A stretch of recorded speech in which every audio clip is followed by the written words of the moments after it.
കഴിഞ്ഞ ക്ലാസ്സിൽ ദശാംശ സംഖ്യകളുടെ വർഗം എങ്ങനെ കണക്കാക്കാം എന്നാണ് നമ്മൾ പഠിച്ചത്.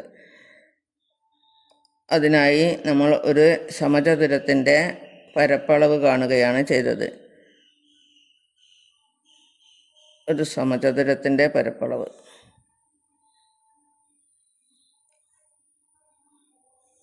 അത് കാണാൻ നമ്മൾ 3.7 വശങ്ങളുള്ള ഒരു സമചതുരത്തിൻ്റെ പരപ്പളവ് നമ്മൾ കണ്ടുപിടിച്ചു. വശത്തിൻ്റെ നീളം 3.7. അത് 3.7നെ നമ്മൾ ഭിന്നസംഖ്യാ രൂപത്തിൽ ആക്കിയതിന് ശേഷമാണ് നമ്മൾ ഉത്തരത്തിലേക്ക് എത്തിയത്. ഭിന്നസംഖ്യാ രൂപത്തിൽ എഴുതാതെയും നമുക്ക് 3.7 വശത്തിൻ്റെ നീളമുള്ള ഒരു സമചതുരത്തിൻ്റെ പരപ്പളവ് കണ്ടെത്താൻ കഴിയും. അപ്പോൾ ഇത് 3.7 വശത്തിൻ്റെ നീളമുള്ള ഒരു സമചതുരമാണ്. ഇതിനെ നമുക്ക് 3.7 ആക്കി ഭാഗിച്ചെടുക്കാം. അതായത് ഇവിടെ ഒട്ടാകെ നീളം 3.7 ആണ്. അതായത് ഇത്രയും ഭാഗത്തിൻ്റെ നീളം 3.7 ആണ്.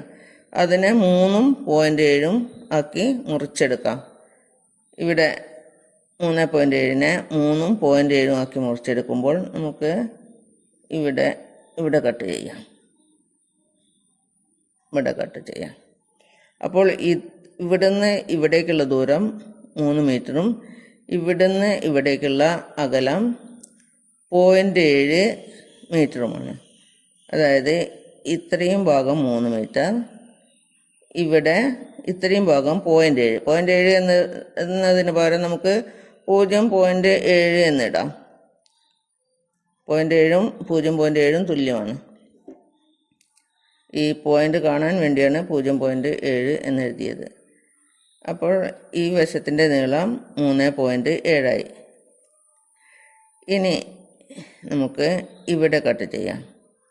4 തുല്യ ഭാഗങ്ങളല്ല, 4 ഭാഗങ്ങളാക്കി ഈ സമചതുരത്തെ മുറിച്ചെടുക്കുകയാണ് നമ്മൾ ചെയ്യുന്നത്. ഇവിടെ ഇപ്പോൾ ഈ കിട്ടിയ 4 സമചതുരങ്ങളിൽ ഈ സമചതുരത്തിൻ്റെ എല്ലാ വശങ്ങളും 3 മീറ്ററാണ്. ഇവിടെ 3 മീറ്റർ, ഇവിടെയും 3 മീറ്റർ, ഇവിടെയും 3 മീറ്റർ, ഇവിടെയും 3 മീറ്റർ. ഇവിടെ ഈ ചതുരത്തിൻ്റെ വശങ്ങളുടെ നീളം ഇവിടെ 0.7 മീറ്റർ, ഈ വശം എത്രയായിരിക്കും? 3 മീറ്റർ തന്നെ. ഇവിടെ 3 മീറ്റർ. ഇവിടെ ഈ ചതുരത്തിൻ്റെ ഇവിടെ നീളം 3 മീറ്റർ തന്നെയായിരിക്കും. ഇവിടെ 3 ആയതുകൊണ്ട് ഇവിടുന്ന് ഇത്രയും അകലം 3 മീറ്റർ തന്നെ. ഈ ചെറിയ ഭാഗം എത്രയായിരിക്കും? 0.7 മീറ്റർ. അതായത് 3.7നെ നമ്മൾ 3 ആയിട്ടും 0.7 ആയിട്ടും കട്ട് ചെയ്തതാണ്. ഇനി ഈ ചെറിയ ചതുരത്തിൻ്റെ, ഇതൊരു സമചതുരമാണ്. ഈ സമചതുരത്തിൻ്റെ ഇത്രയും ഭാഗം 0.7 ആണ്. അതായത് ഇവിടെ 3.7നെ 3.7 ആയിട്ട് കട്ട് ചെയ്ത് ഈ അകലവും 0.7. അപ്പോൾ ഇനി നമുക്ക് ഈ 4 ചതുരങ്ങളുടെയും പരപ്പളവ് കണ്ട് കൂട്ടിയാൽ ഈ വലിയ സമചതുരത്തിൻ്റെ പരപ്പളവ് കിട്ടുന്നതാണ്.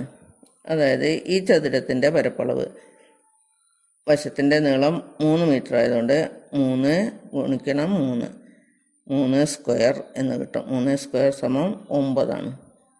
അപ്പോൾ 9 ചതുരശ്ര മീറ്ററാണ് ഈ സമചതുരത്തിൻ്റെ പരപ്പളവ്. ഇനി ഈ ചതുരത്തിൻ്റെ പരപ്പളവ് നമുക്ക് നോക്കാം.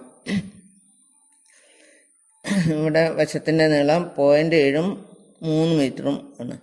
അപ്പോൾ 0.7, 3നെ 0.7 കൊണ്ട് ഗുണിക്കണം. നമുക്ക് 3 ഗുണിക്കണം 0.7 എന്ന് തന്നെ എഴുതാം. 3 ഗുണിക്കണം 0.7. 3 ഗുണിക്കണം 0.7 ആണ് ഈ ചതുരത്തിൻ്റെ പരപ്പളവ്. ഈ ചതുരത്തിൻ്റെ പരപ്പളവും അത് തുല്യമായിട്ട് തന്നെയാണ്. 3 ഗുണിക്കണം 0.7. ഈ ചെറിയ ചതുരത്തിൻ്റെ പരപ്പളവ്, ഇത് സമചതുരമാണ്, വശങ്ങളുടെ നീളം 0.7 മീറ്ററാണ്. അപ്പോൾ 0.7 സ്ക്വയറായി എന്നെഴുതാം.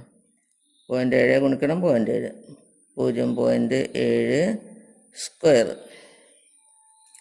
ഇനി ഈ 4 ചതുരങ്ങളുടെയും പരപ്പളവുകൾ കൂട്ടിയാൽ ഈ വലിയ സമചതുരത്തിൻ്റെ പരപ്പളവ് നമുക്ക് കിട്ടും.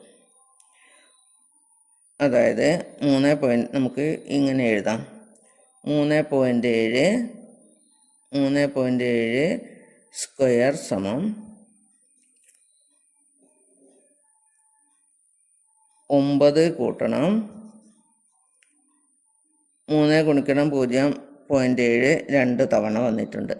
അപ്പോൾ 2 ഗുണിക്കണം 3 ഗുണിക്കണം 0.7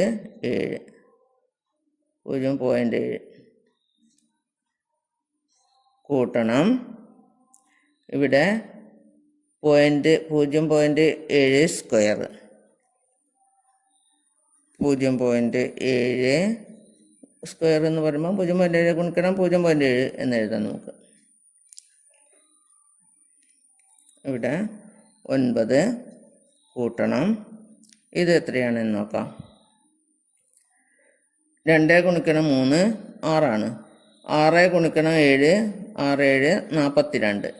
അപ്പോൾ 42 എന്നെഴുതിയിട്ട് ഇവിടെ ദശാംശത്തിന് ശേഷം ഇവിടെ ഒരക്കാണുള്ളത്.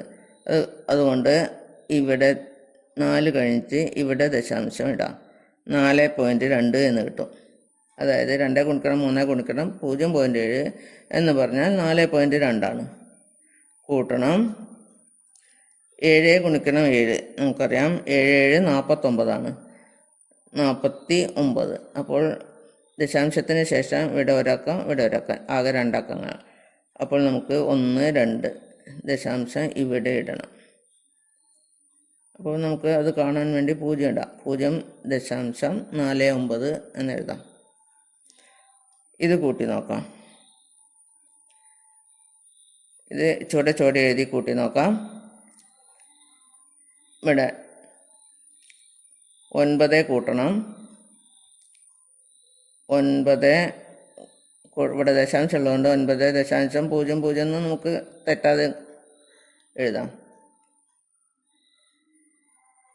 9 കൂട്ടണം 4.2 2.0 എന്ന് എഴുതാം.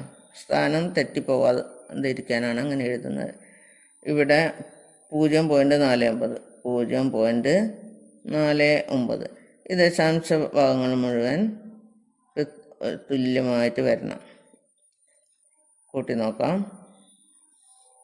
9 0 9, 4 2 6,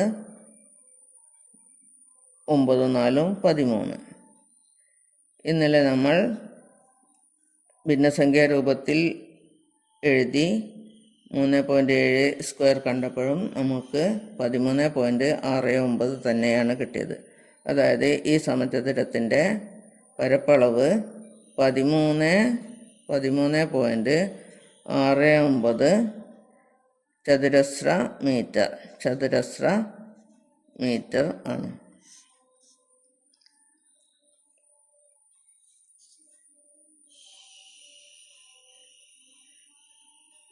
എണ്ണൽ സംഖ്യകളുടെ വർഗം നമ്മൾ കളം വരച്ച് കണക്കാക്കി പഠിച്ചിട്ടുണ്ട്. അതുപോലെ തന്നെ ഈ 3. സംഖ്യയായ 3.7 സ്ക്വയറിൻ്റെയും 3.7 സ്ക്വയറിൻ്റെയും വർഗം നമുക്ക് 3.7ൻ്റെ വർഗം, അതായത് 3.7 സ്ക്വയറും നമുക്ക് എങ്ങനെ കണക്കാക്കാം? കളം വരച്ച് കണക്കാക്കാം. നമുക്ക് നോക്കാം.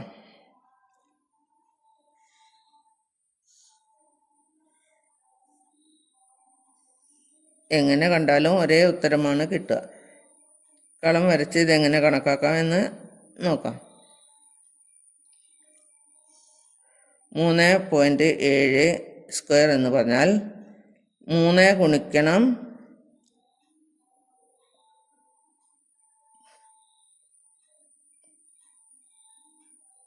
0.7, 3 0.7. 0.7 നമുക്ക് 0.7 എന്ന് എഴുതാം. അതായത് 3.7 തന്നെയാണിത്. 3.7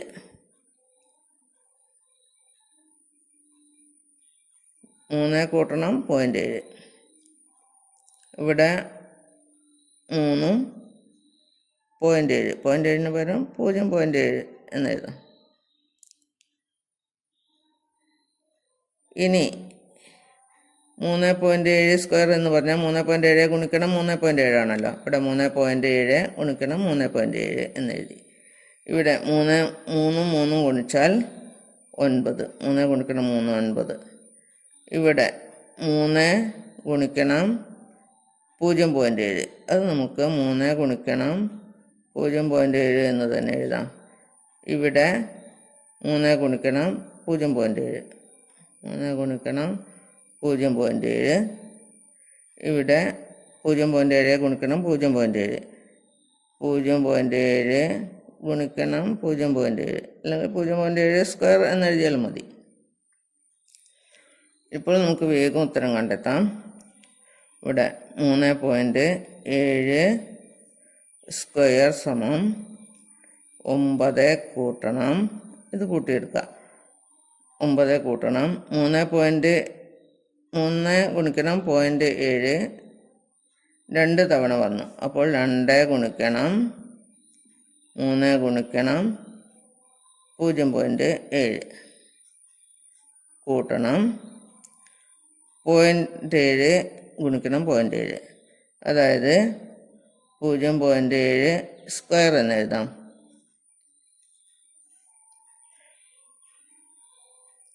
ഇവിടെ ഗുണിച്ച് നോക്കാം. ഗുണിച്ച് നോക്കല്ല, കൂട്ടി നോക്കാം. 9 കൂട്ടണം 2 ഗുണിക്കണം 3 6 ആണ്. 6 ഗുണിക്കണം 0.7 6 7 42. 42 എന്നെഴുതിയതിന് ശേഷം നമുക്ക് ദശാംശം ചേർക്കാം. ദശാംശത്തിന് ശേഷം ഒരു അക്കമാണുള്ളത്. അപ്പോൾ ഒരു അക്കം മാറിയിട്ട് ഇവിടെ ദശാംശം ഇടുക, അതായത് 4.2 കൂട്ടണം 0.7 ഗുണിക്കണം 0.7. 7 ഗുണിക്കണം 7 49 ആണ്. 7 ഗുണിക്കണം 7 49. അപ്പം 0.7 ഗുണിക്കണം 0.7 ആയതുകൊണ്ട് ദശാംശത്തിന് ശേഷം 2 അക്കങ്ങൾ വരും. ഇവിടെ ഉണ്ടോ, ദശാംശത്തിന് ശേഷം 2 അക്കങ്ങൾ. അപ്പോൾ 1 2 അക്കം മാറി ഇവിടെയാണ് ദശാംശം ഇടേണ്ടത്. ആ ദശാംശം കാണാൻ ഇവിടെ ഒരു 0 ചേർത്ത് കൊടുത്താൽ മതി. ഇനി ഇത് തമ്മിൽ കൂട്ടിയെടുക്കണം. നമുക്ക് കൂട്ടി നോക്കാം. നമ്മൾ നേരത്തെ കൂട്ടി നോക്കിയിട്ടുണ്ട്. ഇവിടെ 9 കൂട്ടണം 4.2 കൂട്ടണം 0.49 13.69 എന്ന് ഉത്തരം കിട്ടും. 13.69. എങ്ങനെ ചെയ്താലും ഉത്തരം ഒന്ന് തന്നെയായിരിക്കും.